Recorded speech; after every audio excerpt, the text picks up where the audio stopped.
Hello guys, সিপ্রাস comedy world চ্যানেলে তোমাদের সবাইকে জানাই সুস্বাগতম। দেখো, 25শে ডিসেম্বর আমার বড় মেয়ের জন্মদিন ছিল। তো সেই উপলক্ষে আমার বড় মেয়ের একজন ছাত্রী তোকে টিউশন পড়াতো। তো সে কী সুন্দর হাতে জিনিস বানিয়ে গিফট করে গেছে। দেখো, প্রত্যেকটা গিফট মানে এগুলোর মূল্য পয়সা দিয়েও পাওয়া যাবে না। প্রত্যেকটা গিফট দেখো, এই যে কত সুন্দরভাবে বানিয়েছে। এই যে প্রত্যেকটা মানে কি বলবো, অপূর্ব। এই একটা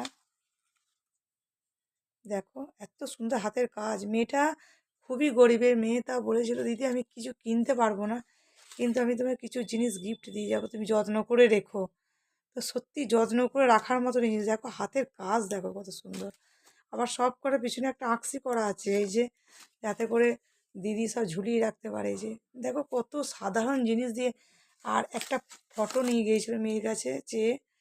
তো এই ফটোটা দেখো কি দারুণ ফটো ফ্রেমটা বানিয়েছে, এত সুন্দর একটা ইয়ে করে বানিয়েছে। তো কি ভালো লাগছে, মানে সত্যি অনেক বড় বড় গিফট, দামি দামি গিফট এর কাছে হার মেনে যাবে। আমি খুব খুব খুশি, আমার মেয়েও খুব খুশি। আমি বলেছি হ্যাঁ, জীবনে এতদিন তুই যা গিফট পেয়েছিস তা সেরা উপহার বা সেরা গিফট যদি বলতে হয় তো এগুলো। তো প্লিজ ভিডিওটা কেমন লাগলো, আর আমার বড় মেয়ের জন্মদিনের মানে সব থেকে বড় উপহারটা কেমন লাগলো প্লিজ তোমরা বলো।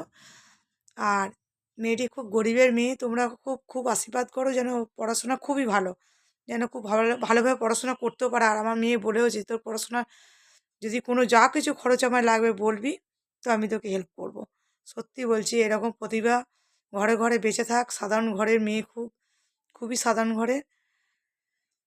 আর আমি খুবই গর্বিত, এত সুন্দর হাতের কাজ দেখে আমার খুব ভালো লেগেছে। তো প্লিজ দেখো তোমরা কেমন লাগলো, প্লিজ বলো তোমরা, হ্যাঁ, ভিডিওটা। আর আমার বড় মেয়েকেও তোমরা খুব খুব আশীর্বাদ করো। Thank you.